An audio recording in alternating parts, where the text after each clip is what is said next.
In this class, we will show you how to use FortiGate IPS.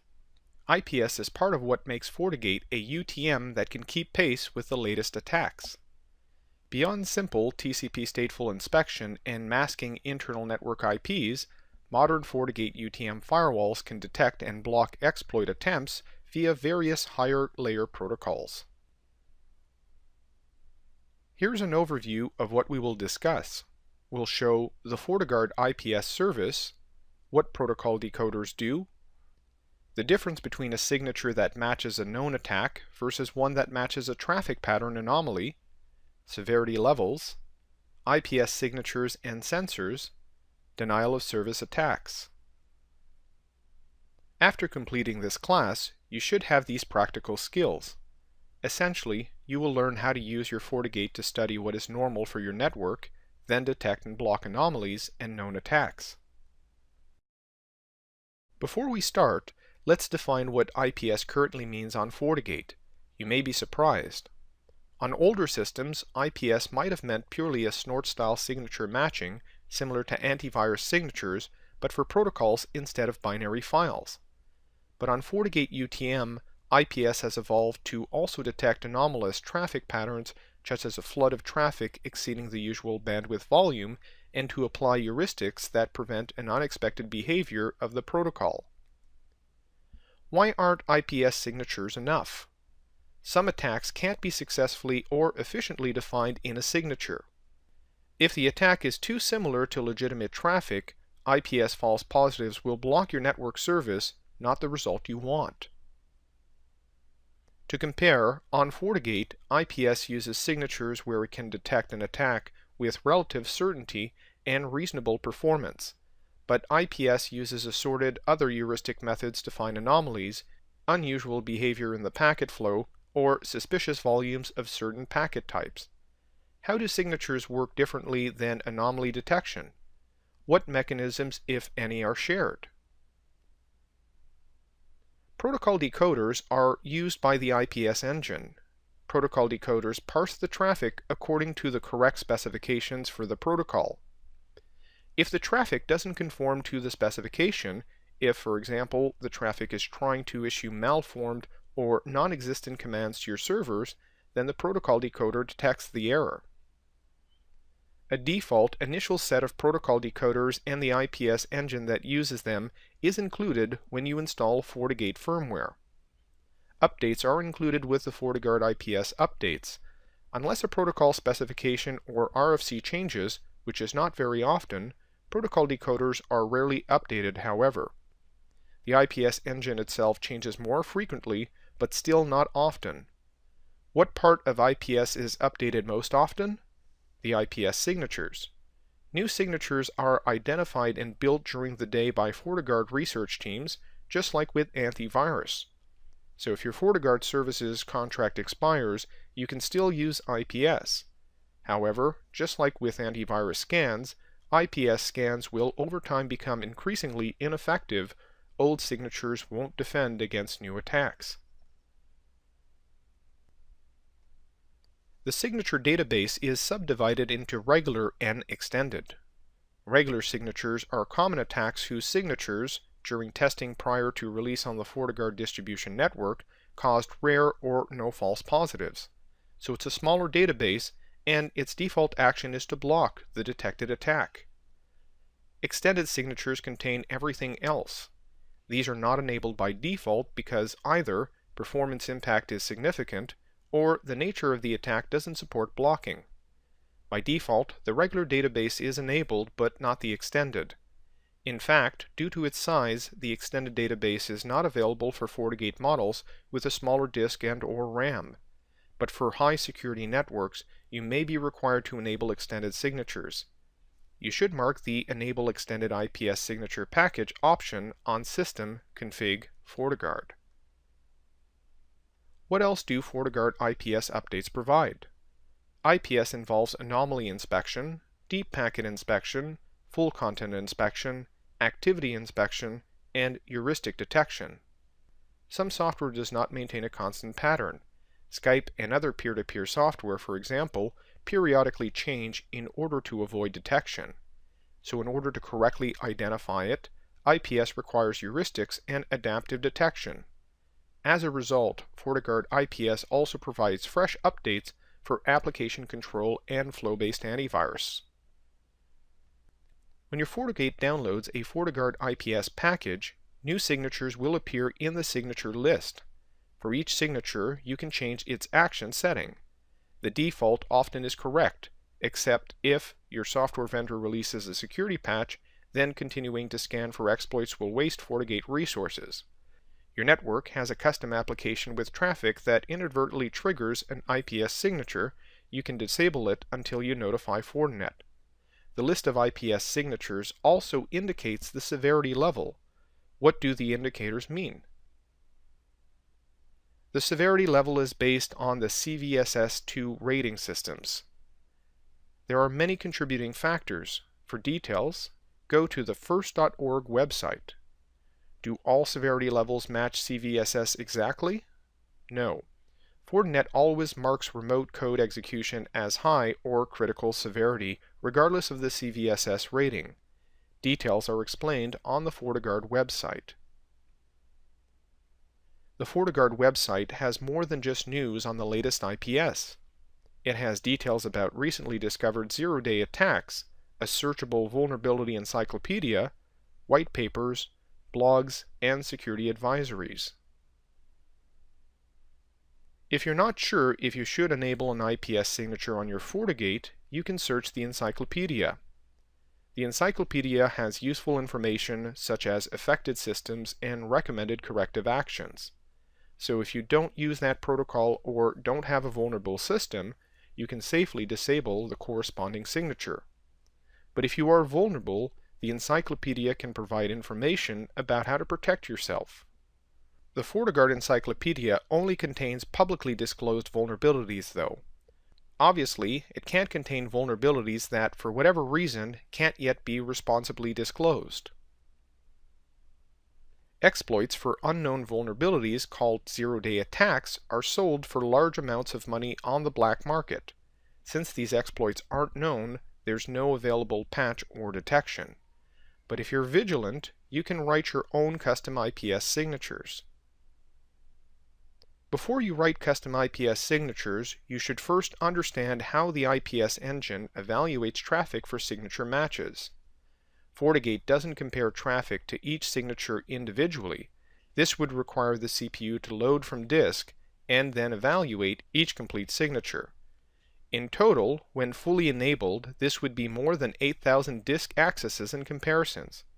So instead, IPS compiles them into a decision tree similar to the example shown here.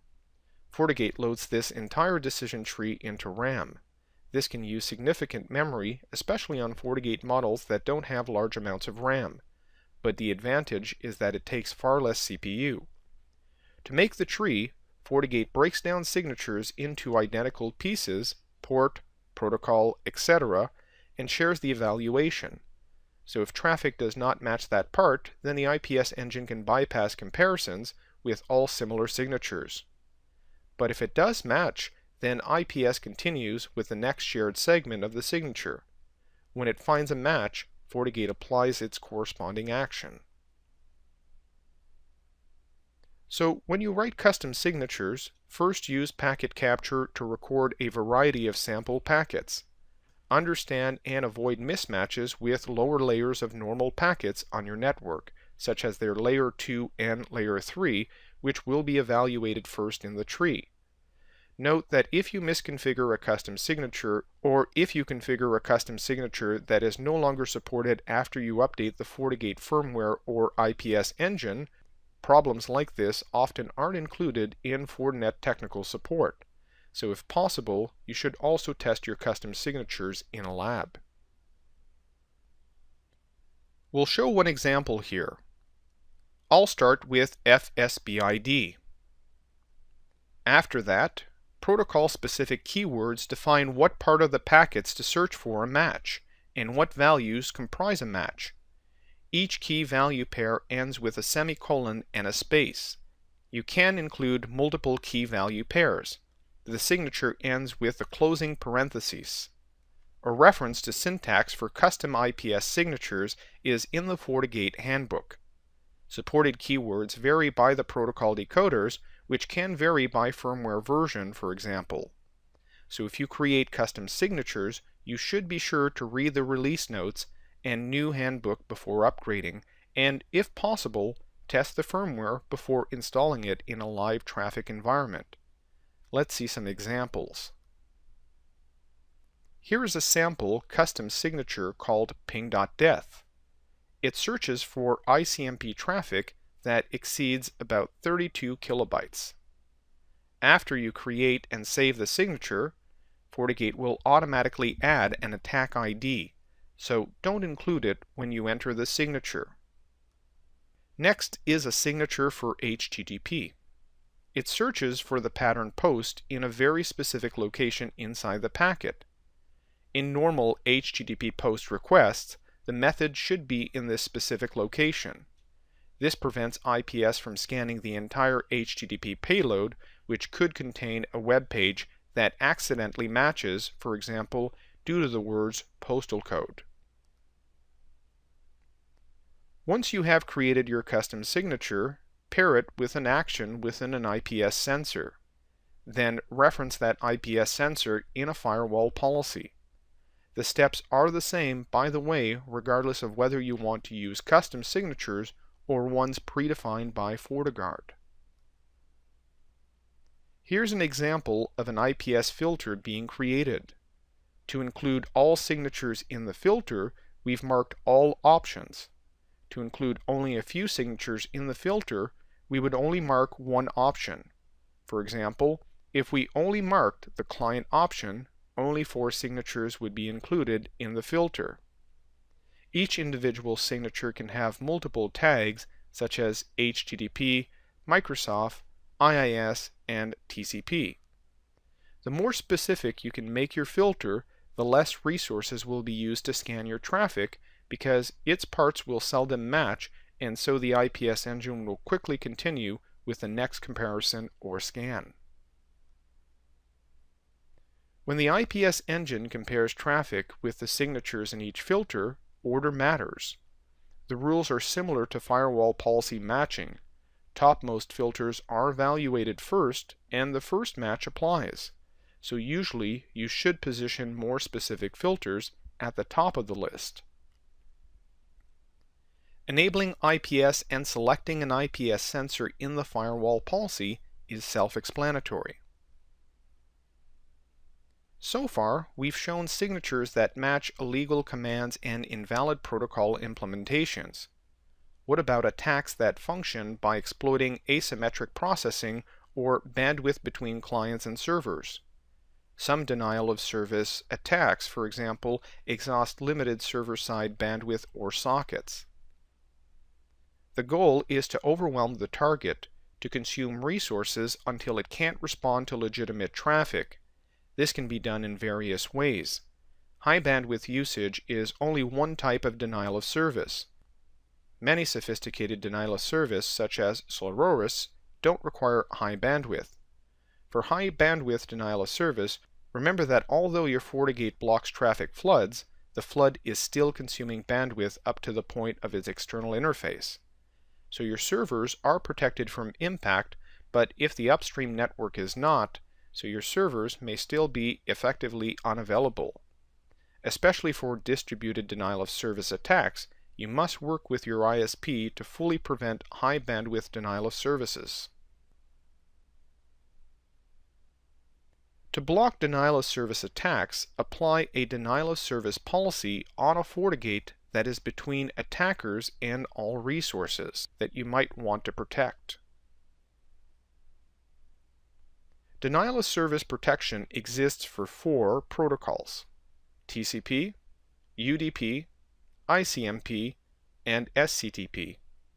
Each one essentially has 4 different types of detection. A flood sensor detects a high volume of that particular protocol or signal in the protocol.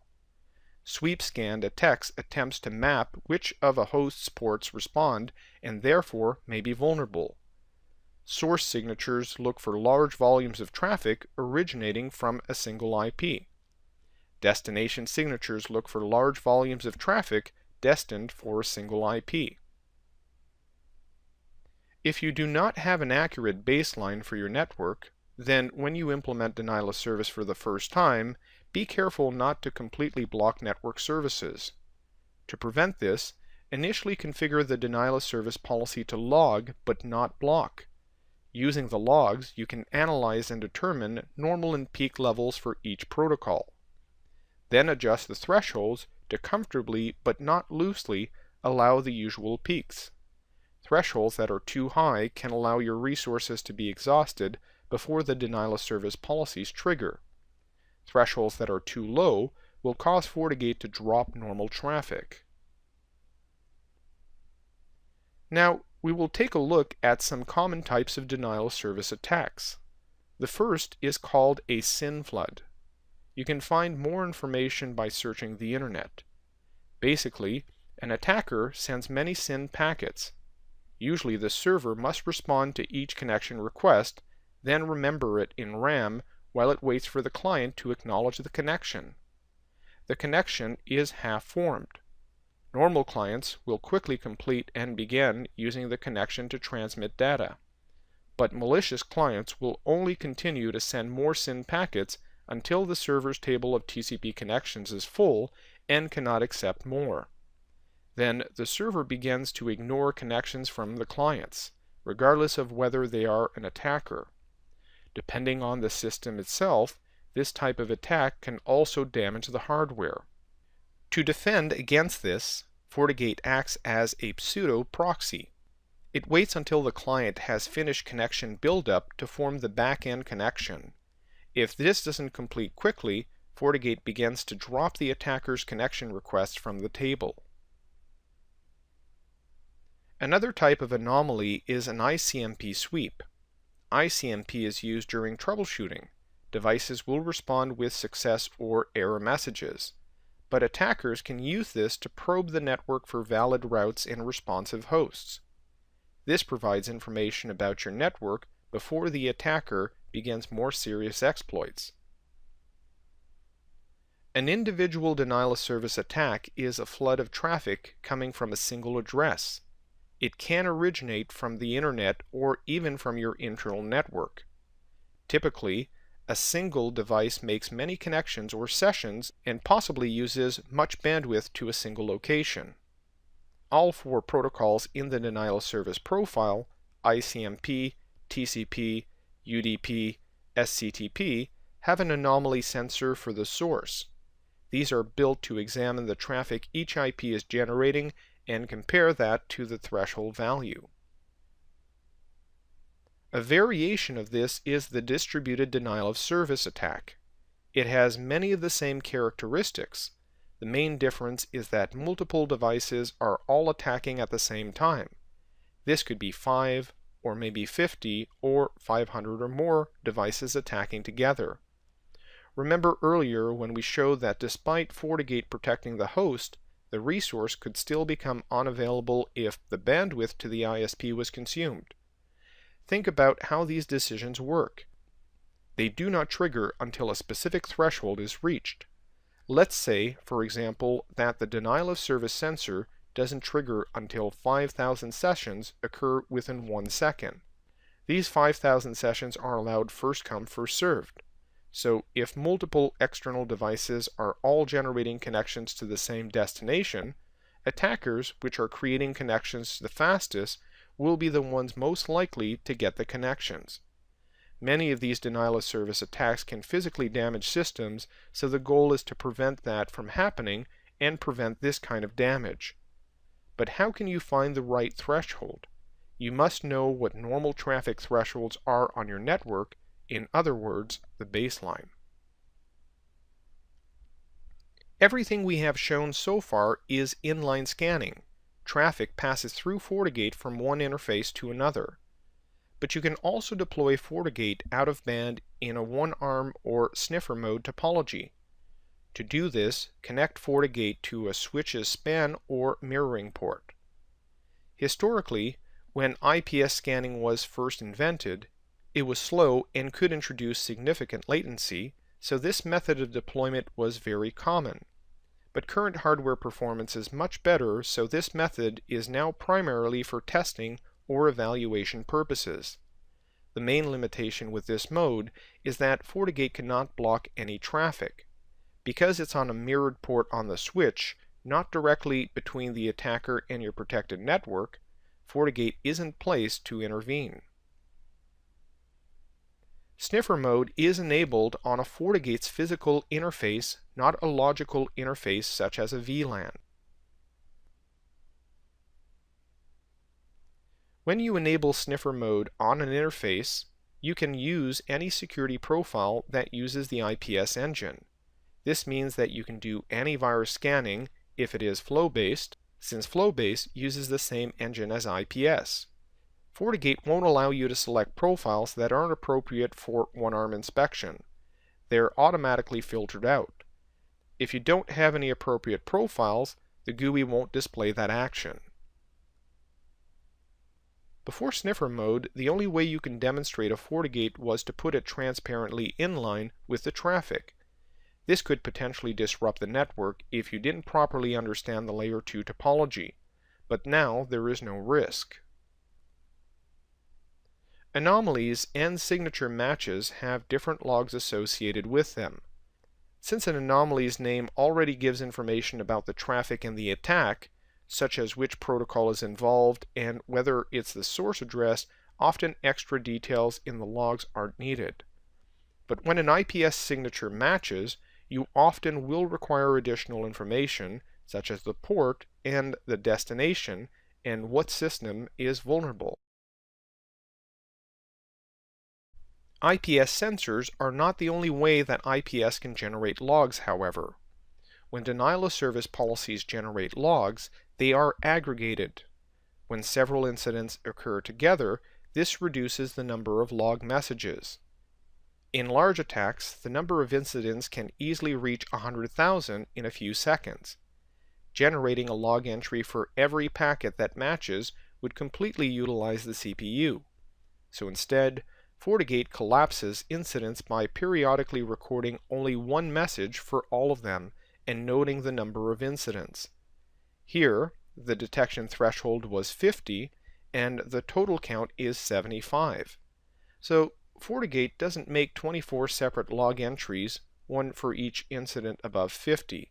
It's just one log message. What commands can you use if IPS is dropping packets unexpectedly? In the CLI, use diag IPS anomaly list to show all hosts that are currently being limited by denial of service policies and by what signature. If there's no matching traffic, then it will not display any output. Another available diagnostic command is diag auto-update version. This lists various IPS databases and engines that are installed on the FortiGate. It also displays the results of the last update attempt, so it can be useful if you suspect interruptions to FortiGuard connectivity. Another command that can be used to troubleshoot the IPS is diag test apt IPSM. For example, you could type diag test apt IPSM 2. What does the IPS engine actually do? Notice that if you run the diag test apt IPSM 5 command, if you have any kind of flow-based inspection profile that the CPU usage of the IPS engine process drops dramatically but doesn't reach 0. This is because IPS engine is responsible for all of the things we've shown in this class: intrusion protection, denial of service policies, and protocol decoders. It's also responsible for application control as well as flow-based policies for antivirus, web filtering, email filtering, and DLP. So, relatedly, it's also responsible for session helpers. Session helpers aren't an inspection option, they are automatic. To stop them, you must stop IPS engine. Now it's time for the labs. In this lab, you'll be working with IPS. setting up an IPS sensor, and simulating traffic floods. If you have enough time, you can do the optional lab for creating custom signatures.